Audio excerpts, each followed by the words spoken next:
മഹാലക്ഷ്മി സീരിയലിൻ്റെ latest promo റിവ്യൂയിലേക്ക് എല്ലാ കൂട്ടുകാർക്കും സ്വാഗതം. മഹാലക്ഷ്മിക്ക് ലേഖയുടെ വീട്ടിലിരുന്നിട്ട് ഒരു സമാധാനവുമില്ല. കണ്ണേട്ടനോട് പറഞ്ഞിട്ടുണ്ട് കാര്യങ്ങൾ, അതുകൊണ്ട് കണ്ണേട്ടന് കാര്യങ്ങളെല്ലാം അറിയാം. പക്ഷേ എൻ്റെ അമ്മ അവിടെ എന്താ സ്ഥിതി എന്നുള്ളത് ആർക്കും പറഞ്ഞാൽ അറിയില്ല. ലേഖ, അതെനിക്ക് മാത്രമേ മനസ്സിലാവുകയുള്ളൂ. എൻ്റെ അമ്മ എന്നെ കാണാനില്ല എന്നറിഞ്ഞിട്ട് ഒരുപാട് വിഷമിക്കും, കരയും, ബഹളം വയ്ക്കും, എല്ലാം ചെയ്യുന്നുണ്ടാകും എന്നിങ്ങനെ പറയണം കേട്ടോ. അത് കേൾക്കുമ്പോൾ ലേഖ പറയുന്നുണ്ട്, ശരിയാണ്, എന്താ ഒരു കാര്യം ചെയ്യുക എന്നിങ്ങനെ ചോദിക്കുകയാണ് കേട്ടോ.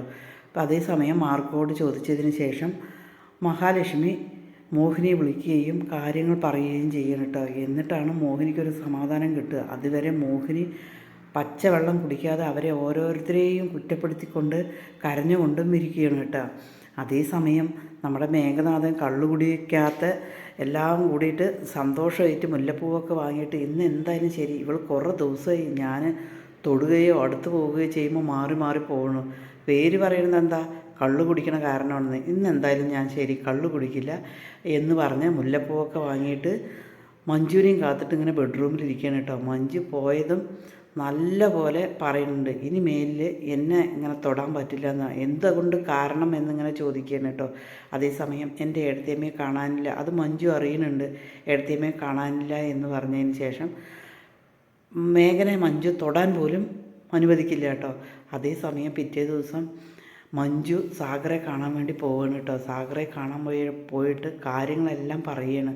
അതേസമയം സാഗർ ഇങ്ങനെ മഞ്ജുവിനോട് പറയുകയാണ്, നിന്നെ ഞാൻ എൻ്റെ ജീവനെ പോലെ സ്നേഹിക്കാം, കാരണം നീ അവൻ്റെ കൂടെ ജീവിക്കേണ്ട അവളല്ല.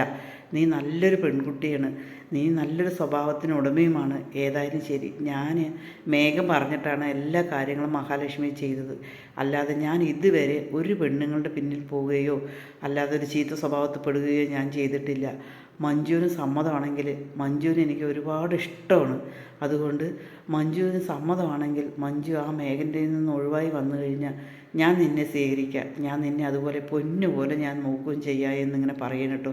ഇത് കേട്ടിട്ട് മഞ്ജു ആകെ സ്തംഭിച്ച് പോകുന്നു. ഇതെന്താ, ഇവനെന്തെങ്കിലും പറ്റിയോ എന്നിങ്ങനെ മഞ്ജു വിചാരിക്കണം കേട്ടോ. മഞ്ജു, ഞാൻ പറഞ്ഞത് സത്യമാണ്, നീ അവനെ ഒഴിവാക്കിയിട്ട് വന്നു. അവന് ഒരുപാട് പെൺകുട്ടികളും അവന് ഒരുപാട് പ്രശ്നങ്ങളും ഉണ്ട്.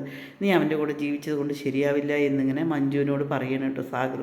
ഏതായാലും സാഗറിനോട് യാത്ര പറഞ്ഞ് മഞ്ജു പോവുകയാണ് കേട്ടോ. മഞ്ജു പോകുമ്പോഴാണ് മേഘന അവിടെ കാത്തിരിക്കുകയാണ് കേട്ടോ. മഞ്ജു ഇങ്ങനെ ആലോചിച്ചു കൊണ്ടിരിക്കുകയാണ്, സാഗർ പറഞ്ഞത് ശരിയാണോ, ഞാൻ എൻ്റെ ജീവിതം കൊണ്ട് കളിക്കണോ എന്നെല്ലാം ഇങ്ങനെ ആലോചിക്കുകയാണ് കേട്ടോ.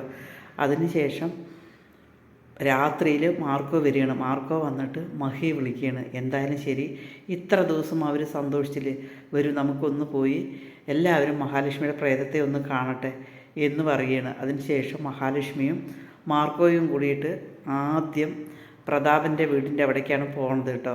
പ്രതാപൻ കണ്ടു കഴിഞ്ഞാൽ, പ്രതാപനാണല്ലോ ഏറ്റവും പെട്ടെന്ന് കണ്ടു കഴിഞ്ഞാൽ ഷോക്കായി പോകുന്നത്. അങ്ങനെ ഇന്ന് രാത്രി നമ്മുടെ മഹാലക്ഷ്മി പ്രേതമായിട്ട് വരികയാണ്.